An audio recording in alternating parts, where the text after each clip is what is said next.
born in Ohio. So, you know, I don't have any direct family who had passed away in the Holocaust, but I do have family who died in the Russian pogroms. And I think that's how I connected, because her entire family was basically killed. It was, you know, not the Holocaust, it was a different period of time. But I always was curious about that. So, you know, studying with Rabbi Garfinkel, do you want to go to Poland? You know, it's very cold there, and my slides will get to that, and I go, sure, I will go. But I want to set the context for you kind of that I wasn't really very observant growing up, just because you'll kind of see how the trip helps me understand that a bit more. So, go to the next one. I think there's a few pictures. Yeah, you can go past these slides. So Rabbi Garfinkel mentioned we pivoted to Poland instead of Morocco. Okay, so it was very cold. That's my first observation.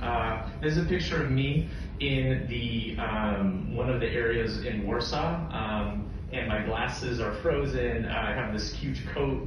I have a face mask. I'm just standing there trying to listen to everything. So I took a picture, and it's very inspiring as well. You can go to the next slide.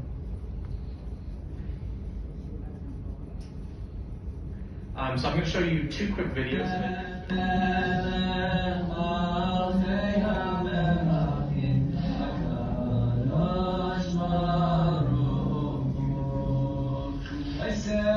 Marissa, she's standing right here.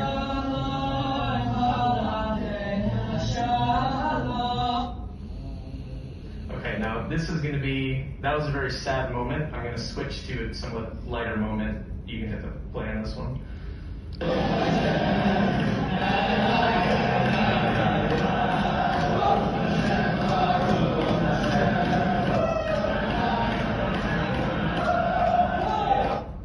Okay, so I think that's a very quick video, but that's a really good, like, short summary of what this trip was like. We were going to very, very difficult places. We went to several concentration camps: Auschwitz, Belzec, Chelmno, which Corey will talk about more. And you go there, and it's the winter, and the snow takes up all the sound. And there's this eerie silence, and you're standing in a place where you know that millions of people died. And it's a feeling that you can't describe unless you're standing there in the forest at the place that it was at. And that moment, which I had several times, basically all the places that I visited, was so spooky but powerful that it absolutely made me honor my Judaism. Because I had not really, I think, honored it or understood it really, but there's something about going to Poland that makes you feel that way. And I felt that way. And so now, you know, I'm studying Torah weekly with Rabbi Garfinkel, but it's such a powerful place to be, and you'll hear others will talk about that too. And so that's kind of the harder parts. I have a shrine basically in my apartment right now. I have a yarmulke and I have 5 rocks sitting up. And I did that because it reminds me of where I was and what my Judaism means to me. And to honor these people essentially who have lost their lives in the most tragic way. I was really angry most of the trip for what happened. I kept asking myself, why did they do this to the Jewish people? I don't understand. They seem so nice and innocent. What did they do to deserve this? I asked that question to all the rabbis we were at. And Rabbi Garfinkel and others told me that the Jewish people stood for morality. And people didn't like that we had these good values that we stood for. And so as I learned more about Judaism, it kind of just made me understand what was going on. So that's kind of these more difficult moments which were incredibly impactful to me.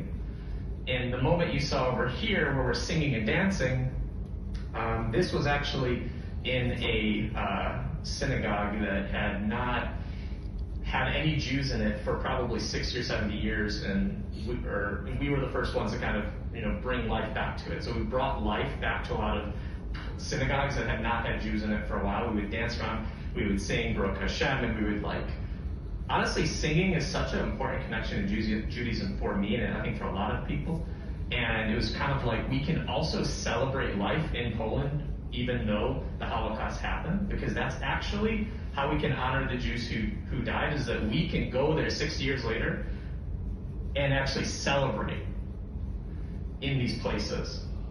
And that I felt like I was honoring Jewish people when I was doing that, because they didn't have the ability to do that 70 years later.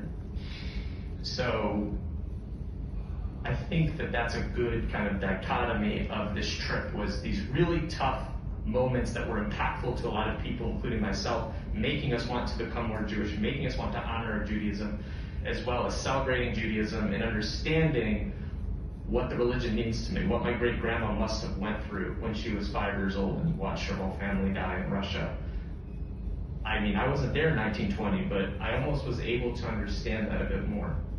I mean, I'll never fully understand it, but I just felt like I was honoring